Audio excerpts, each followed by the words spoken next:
Hello friends, नमस्कार।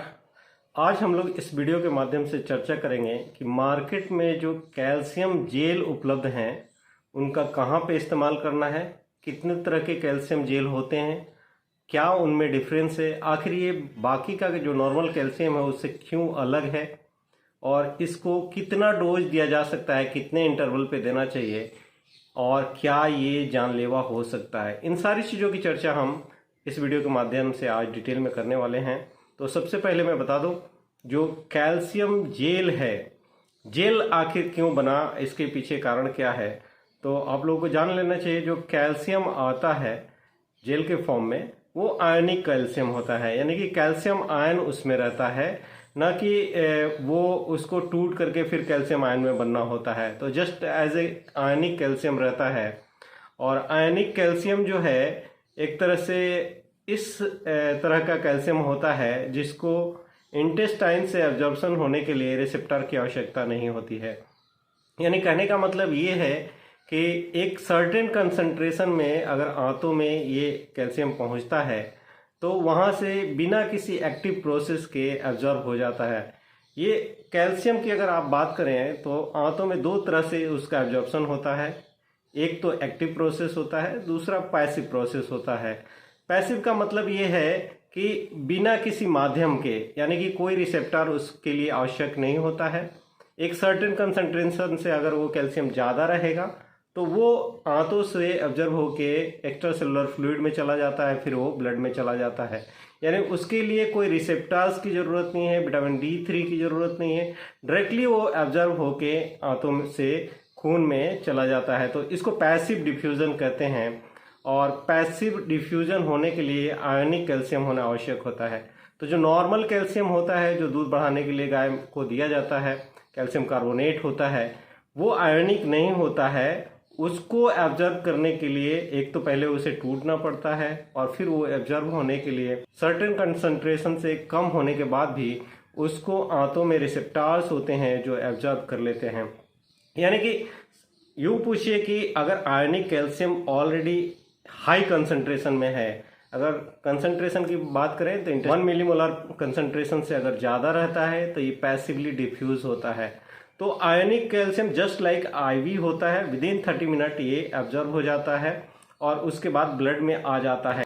यानी कि एनिमल अगर अर्ली स्टेज ऑफ हाइपोकैल्सीमिया में है या पार्चुरेशन के लास्ट स्टेज में है, जहाँ पे एनिमल चारा नहीं खा रहा है या वो गोबर नहीं कर रहा है या इलियस है, किसी भी तरह से उसके इंटेस्टाइन की मोटिलिटी कम है और कैल्शियम का जो लेवल है वो एक सर्टेन लेवल से थोड़ा कम है, तो उसको भरपाई करने के लिए हम लोग कैल्शियम जेल का इस्तेमाल करते हैं।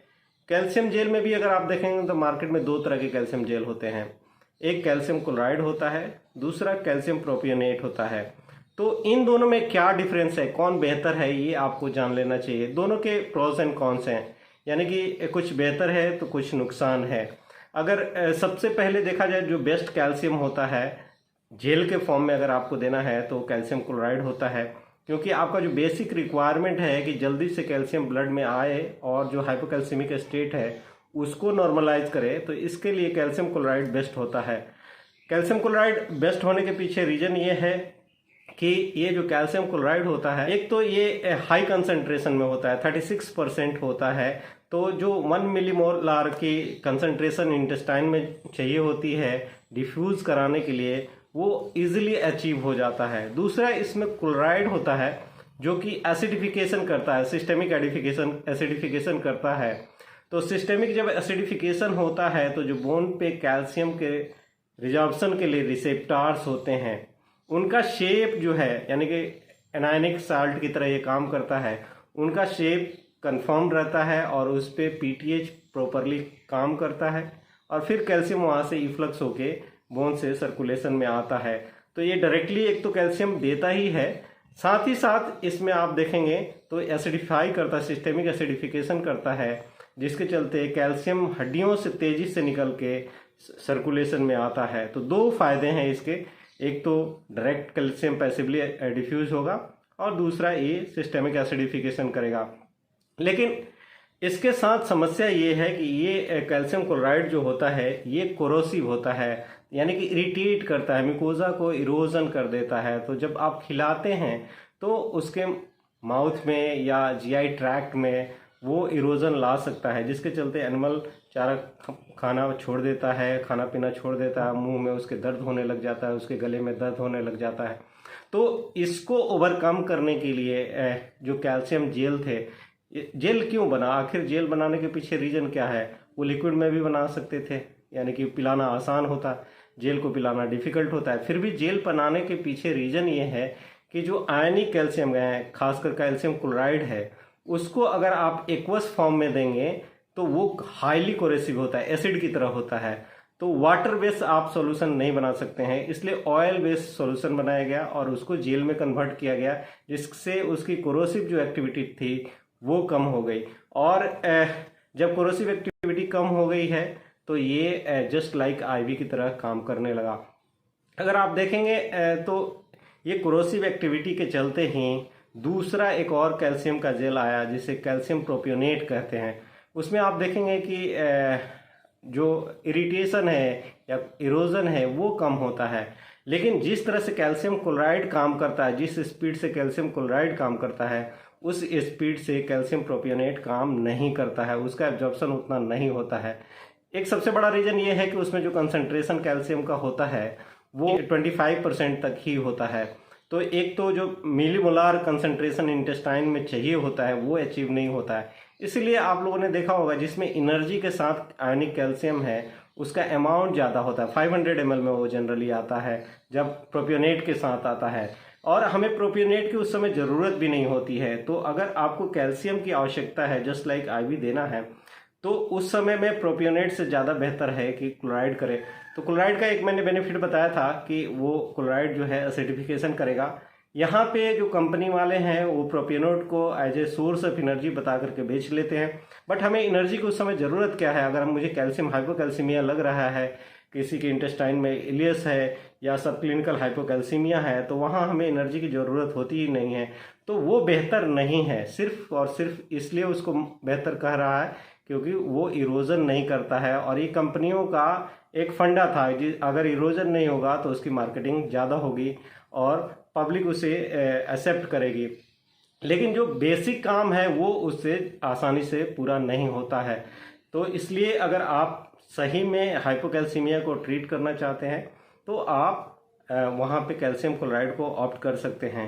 इसको आजकल देखेंगे तो कंपनियों ने थोड़ा और ऐड ऑन किया। शुरुआत में आप देखेंगे तो कैलप जेल था जो कि सिर्फ कैल्शियम क्लोराइड था और इसमें 300 ग्राम का ये जेल आता था और इसमें टोटल कैल्शियम अगर आप पूछें तो 43.5 ग्राम कैल्शियम रहता है। 43.5 ग्राम एलिमेंटल आयनिक कैल्शियम रहता है। 33% में कर रहा था, तो अगर 300 ग्राम का है तो 90 से ज़्यादा हो गया, लेकिन उसमें एलिमेंटल एक्चुअल कैल्शियम जो है वो 43.5 ग्राम ही रहता है। तो उसका कोरोसिव एक्टिविटी के चलते उसको मार्केट में एक्सेप्ट नहीं किया गया।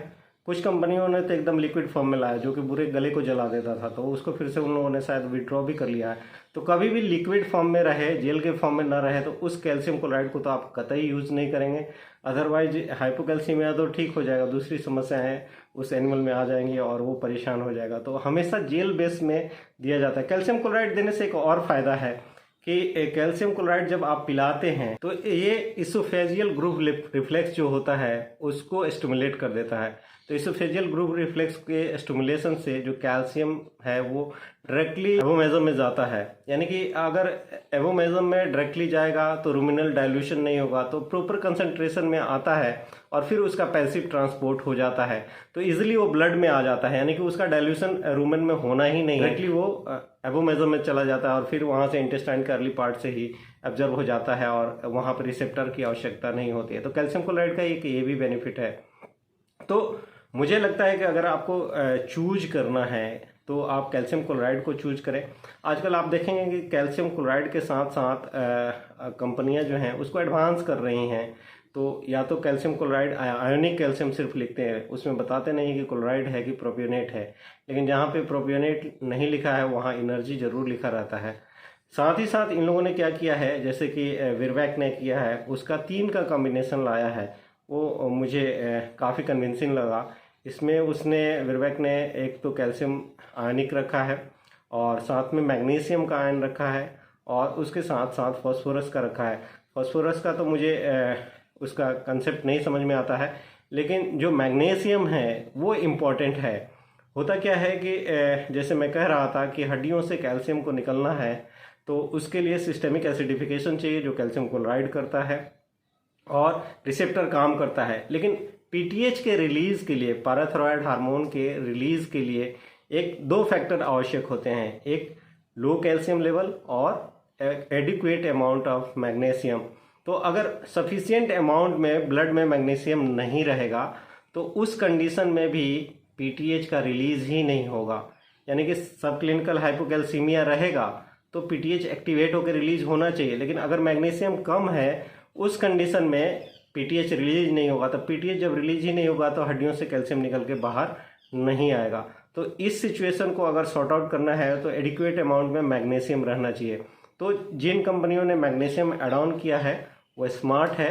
एक कैल्शियम क्लोराइड अगर है और साथ में मैग्नीशियम है तो वो एक अच्छा कॉम्बिनेशन है, जिसके चलते एक तो पीटीएच रिलीज होगा और दूसरा कैल्शियम क्लोराइड रहेगा तो फिर वो हड्डियों के रिसेप्टर से पे काम करेगा और वहाँ से कैल्शियम को निकाल करके ब्लड में लाएगा और हाइपोकैल्सीमिक स्टेट जो हुई है वो इंस्टेंटली तो एक कैल्शियम आयनिक कैल्शियम से पूरा हो जाएगा, साथ ही साथ हड्डियों से कैल्शियम निकल के आएगा तो वो भरपाई होता रहेगा। मैं ये कह रहा था कि ये कैल्शियम क्लोराइड कितना देना है ये भी इम्पोर्टेंट है। एक्चुअली इन कंपनियों ने जो बनाया है कैल्शियम क्लोराइड या आयनिक कैल्शियम, ये एडवांस स्टेज ऑफ प्रेगनेंसी के लिए बनाया है, जब जिस दिन पार्चुरेशन से एक दिन पहले देना होता है, at the time of parturition देना होता है और एक दिन बाद देना है। एंड 24 आवर के इंटरवल पे 3 बार आप पिला सकते हैं। एक्चुअली ये आयनिक कैल्शियम टॉक्सिक भी होता है।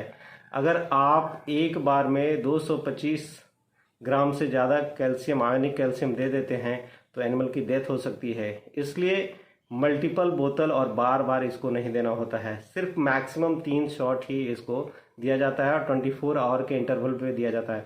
मैं कह रहा था कि 225 ग्राम कैल्शियम आयनिक कैल्शियम की मैं बात कर रहा हूँ। ऐसे देखेंगे तो वायल जो होती है वो 300 ग्राम और 250 ml की होती है, तो उसमें टोटल कैल्शियम कितना है 43.5 ग्राम कैल्शियम है।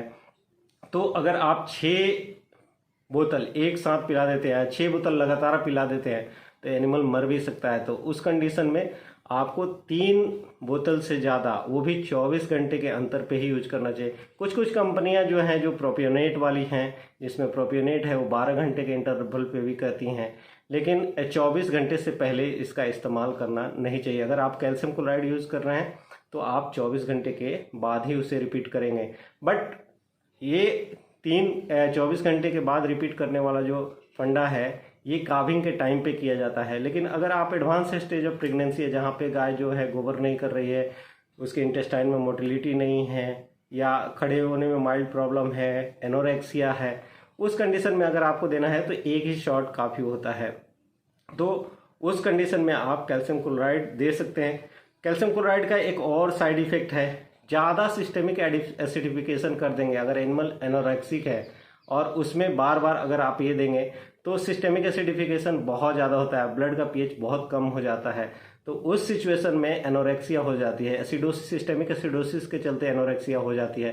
पहले से ही एनिमल खाना ही हो रहा होता है और भी भूख चला जाता है, तो बार बार देने से समस्या हो सकती है। तो एक शॉट काफ़ी होता है, सिर्फ एक बार आप दे सकते हैं। आप 250 ml वाला या 300 ml वाला जो जेल आता है उसका आप इस्तेमाल करके इलियस जैसी समस्या या गोबर नहीं कर रही है उस समस्या में, या खड़ी नहीं हो रही है, या हाइपोकैल्सीमिक स्टेट जहां भी आपको लग रहा है वहां पे आप इस्तेमाल कर सकते हैं। तो मुझे लगता है कि ये वीडियो आप लोगों को फील्ड कंडीशन में अगर कैल्शियम जेल इस्तेमाल करना है तो उसमें ज़रूर मदद करेगा कि कौन सा कैल्शियम लेना है, कितना लेना है, कितनी बार देना है और इसके कंसिक्वेंसेस क्या हो सकते हैं उसको आप समझ पाएंगे और बेहतर से बेहतर जानवरों की सुरक्षा कर पाएंगे जिनको भी कैल्शियम की रिक्वायरमेंट है। तो मेरे साथ इसी तरह से बने रहिए। अगर अभी तक आपने मेरे चैनल को सब्सक्राइब नहीं किया है तो प्लीज़ सब्सक्राइब करें। धन्यवाद, नमस्कार।